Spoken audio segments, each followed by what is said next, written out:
महाराष्ट्र में एकनाथ शिंदे की सरकार पर छाए संकट के बादल अब छटते नजर आ रहे हैं। जी हां, सुप्रीम कोर्ट के फैसले से शिंदे गुट ने बड़ी राहत ली होगी, क्योंकि सुप्रीम कोर्ट ने एकनाथ शिंदे समेत 16 विधायकों की अयोग्यता पर फिलहाल कोई फैसला नहीं दिया है। अदालत ने साफ कहा कि इस मामले में अभी और विचार करने की आवश्यकता है। इसके साथ ही अदालत ने नेबाम रेबिया केस को विचार के लिए 7 जजों की बड़ी बेंच को भेज दिया है, जिसकी कपिल सिब्बल ने मांग करी थी, जिसको आधार मानते हुए इस मामले पर विचार हो रहा था। संवैधानिक बेंच ने कहा कि अरुणाचल का नबाम रेबिया केस अलग था और उसके मद्देनजर इस मामले पर विचार नहीं किया जा सकता।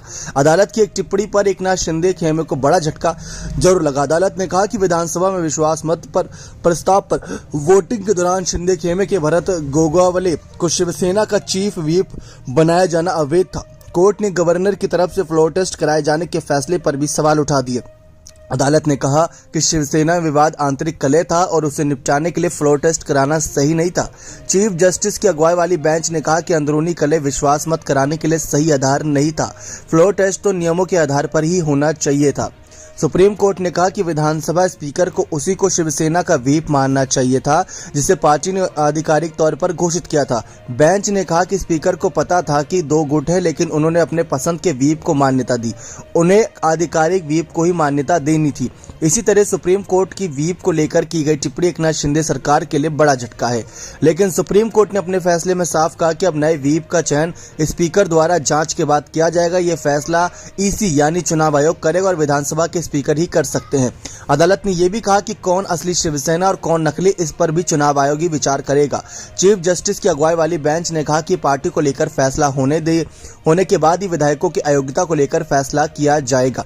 फिर भी जिस तरह मामला बड़ी बेंच को भेजा गया है, उससे साफ है कि मामला लंबा खिंचने वाला है। सुप्रीम कोर्ट ने अपने फैसले में एकनाथ शिंदे सरकार के वैध या अवैध होने पर कोई बात नहीं की, लेकिन 2016 में दिए गए नबाम रेबिया मामले का जिक्र करते हुए 5 जजों की बेंच ने कहा कि उसमें यह बात आई थी कि वह स्पीकर सदस्यों की योग्यता पर फैसला नहीं कर सकता, जिसके खिलाफ खुद ही प्रस्ताव आया हो।